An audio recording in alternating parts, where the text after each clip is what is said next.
Commercial-free hip-hop hits, period, right here on SiriusXM Hip Hop Nation. My guy DJ Still is here. Still, what's good, man?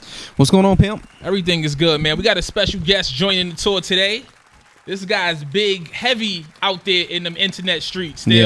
You know what I'm saying? Those the new bandos and traps right there. Them internet streets.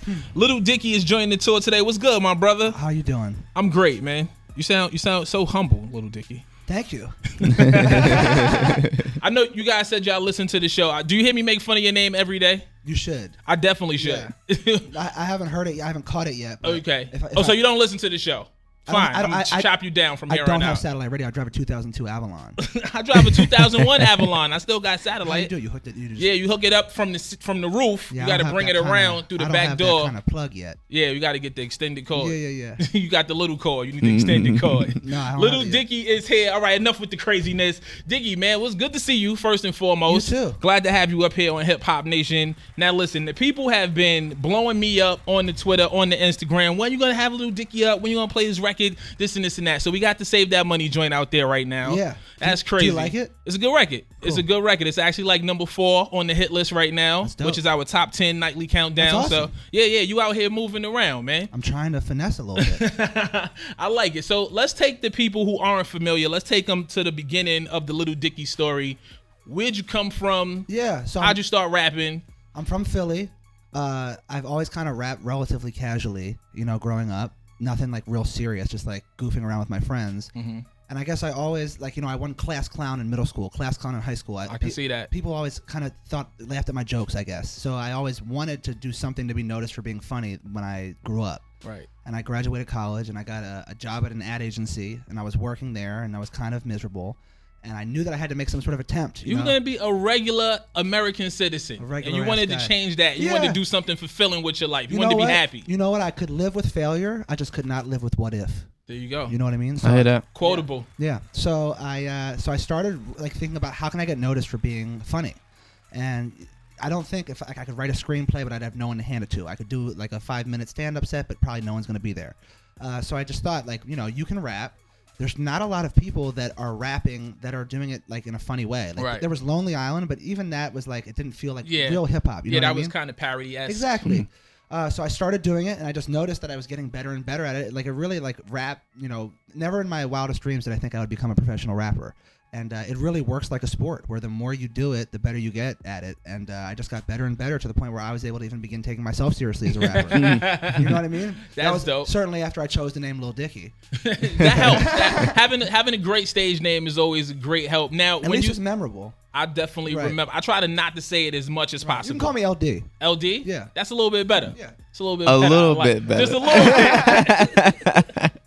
So when you decided listen, I'm going to leave my job, I'm going to start rapping, what was that journey? What was that process like for you? So I was working for a year and a half while I had my job on making the stuff. I made a mixtape, I made music videos, and I just really stacked things up to the point where I didn't just put things out when they were ready.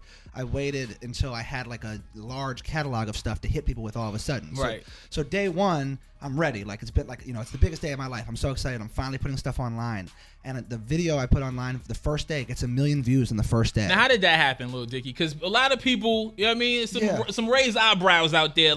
How does this new guy with no following, with a very minimal fan base, get 1 million views in a day? Well, I would say if I were to point at one thing, do you know what Reddit is? Yeah. So it just made it to the front page of Reddit at 2 p.m. East Coast time, prime time, and there's just millions of people looking at that. Absolutely. So that contributing with I think there was a benefit to who the hell is this guy? It's out of nowhere type thing. And I don't know if you've seen the video Ex-Boyfriend. It's a very compelling video. It is. So all these things kind of worked in my favor. Everything worked together. I mean, totally lucky. Day one, you're not. There was no media behind it. I posted it on my Facebook wall, and I was like, friends, if you like it, please share. Yeah. Was it everybody who went to your bar mitzvah? Is that what it was? There was a lot of bar mitzvah attendees. It was, I went to overnight camp. I went to college. So it was a lot of different networks of people that I had met, and they all really liked the video. And then it's a very spreadable video. True indeed. Yeah. True what was indeed. the tagline? The title, was it catchy? You know what I mean? 'Cause that's usually what draws people in. I mean, it was just called. Lil Dicky is a part of it, so it's what Lil the fuck's Dicky. that? Lil Dicky. Can I curse? You can say you fuck can cuss. shit, bitch. Hold Fuck. I've been waiting to curse all damn day. So maybe Lil Dicky ex-boyfriend. That was kind of maybe that made people. There wasn't even a great thumbnail because like I remember I didn't even have the ability to pick the thumbnail because it was like no because I didn't have that level of YouTube yet. You wasn't at level 2 on YouTube. Yeah, like where you would monetize it. So like I was stuck with what they gave me. Yeah. That's funny, man. Well, if it was your face, that's enough to get people interested. It wasn't even my face. It was the face. Well, maybe that worked for you. Yeah, actually, it was the face of the guy who played the ex-boyfriend, who's a super good-looking guy. So there you go. No homo? No hetero. No hetero. All right, let's get back into the music. Little Dicky is here. Still is here. Your tour guide, Torae. You know the number 877-60 hip hop. Still, let's get back into these hits, man. Do what you do. Crazy. Little Dicky is here. It's Hip Hop Nation. Still is here. Now, something I found interesting about you is you put out a lot of content. Were you doing like a joint a week? Yeah, so like I said, I kind of like waited until I had an arsenal of stuff. Right. Which is why it was so beneficial to have that video go viral the first day because I was planning on putting stuff out the next week. And if that didn't go viral, no one's watching next week or the next week. So immediately I had people watching every week. And then every week for 5 months, I put something new out. Yeah. Crazy. And then you ran out of money, right? And you did this Kickstarter. At least that was the story. No, I did. I ran out of money. You really ran out of money. Yeah. And you did a Kickstarter. Yeah. And you raised a decent amount of money, like over $100,000. Yeah, I raised over 100 racks. Racks. Yeah. That's crazy. You have racks on racks on racks, Lil Dicky. Yeah. That's crazy, man. When you have a fan base and an audience like that that's willing to contribute, you know, how much of a motivation is that for you to keep rocking? Super motivating. I feel like my fans are. I'm only as important as my fans, and they make me feel really important. And it's like I can tell. Like they care when they obviously put their money where their mouth is, so to speak. Like they have been saying, like, you know, I love this stuff. How can I pay you? And I you know, you never know how people are gonna actually react once you actually ask for money. Right. And it was like they couldn't. I mean, they crushed the expectations. So it's like. I gotta ask you, what was your biggest donation? I think it was only one. I think that the highest you could give, or I think it was $1,000. $1,000. Yeah. That's dope. Yeah. Did you thank your grandmother for that? It wasn't her. actually, it was my former employer. Oh yeah, really? He was like, "Yo, he quit. Let's give him $1,000 not to come back." Yeah, I'm not mad at it. Listen, the number up here is 877-60 hip hop. That's 877-604-4746. Can we go to the phone lines? Can we do that, Dot? Let's go to line 1. We got AJ on line 1. I seen you in IU, Bloomington, Indiana, when you performed last year. Oh, man, I'm a huge follower, man. Keep up the good work, dude. I appreciate that. Have you seen the video yet or no? Oh, dude, it's great. I love it. I love the animated with you and Snoop, dude. Cool. Oh, my God. I'm telling you, man. Keep up that same, like, momentum, man. I'm telling you, you're gonna go far. You're going to go far, brother. Thank you, man. That's what's up, man. Shout out to AJ. Shout out to the whole Chi-Town. I wanted to get into that Snoop Dogg record. How did you make that come about? Well, you know, so, like, you know, it's a kind of a themed album, so to speak. So I knew that I wanted to have like this great intro, right? And I wanted it to be a job interview, to like you know, because a lot of times it's easy to look at me as like a comedian type person and be like, I don't have to take him seriously as a rapper, right? So I wanted a song where I could kind of like show why why I thought it made logical sense for me to have the position. There you go. And I wanted a legend to interview me, like, you know, and Snoop is my ideal, like, you know, he's funny, he's, you know, this felt like the perfect guy for it. True indeed. So that's, I mean, I reached out to him and he was receptive, and yeah. What does that mean, Little Dicky? You can't just pick up the phone and call Calvin Broadus. No, it means I tell my managers, I say, listen, I have this song that I want to do that's a job interview. I think Snoop is the perfect guy. Can we see if he's interested? And then they reach out to his managers, and then they say, well, we got to ask Snoop. Snoop, I guess, hears it and like says, yeah, I'm interested, and then that's how it works out. Listen, it's just that simple, kids. If you want a record with a legend, tell your manager to call his manager. Yeah, so it's just a manager to manager thing. That's it. It's just a manager to manager situation. That's right. Hip Hop Nation live in studio. Your tour guide Torae is here. Still is here. Lil Dicky is here. Shout out to GS9. Free to 9, man. Little Dicky, do you have any friends incarcerated that you would like to shout out right now? No. But what we do have is a bunch of people that probably a lot of your Kickstarter backers on the phone lines right now. So let's get right to it. Let's go to line 1. We got Chad out of St. Louis. The Lou is on the check-in. Chad, what's up? What's up, man? I just want to say Lil Dicky is really doing his thing, man. Thanks, Chad. I heard the song with him and Snoop, man. That's tough, man. He got a nice little style, man, and just keep doing what you're doing, man. Don't get faked out by these guys out here in the industry, man, and start doing something different, man. Thank you, Chad.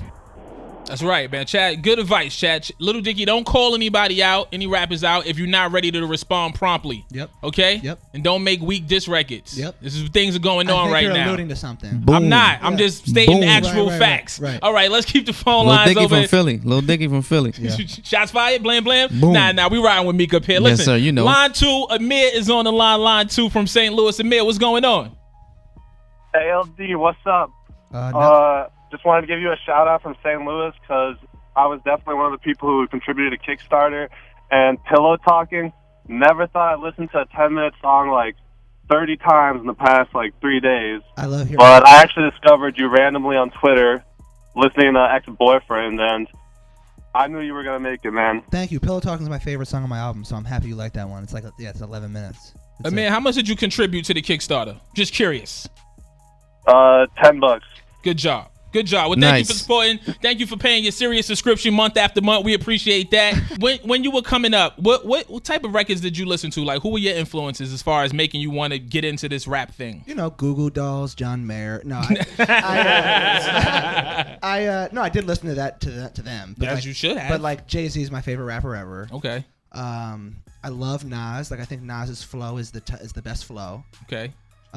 Do you study any of these guys? Did you study hip hop? When you say study, I don't know. I didn't study because I was not gonna you're gonna be a rapper, right? You need to do a thesis on it. No, I just listen and enjoy it. And I what's interesting now is since I've become a rapper, I have the competitor in me can't listen to music and I'm always listening to how can I not like this? You know what I mean? And it's sad because I used to listen to rap and just be you could just be in the fan space. I love it, yeah. Right. And now someone puts something out, I'm I hope it's not that hard. You know what I mean?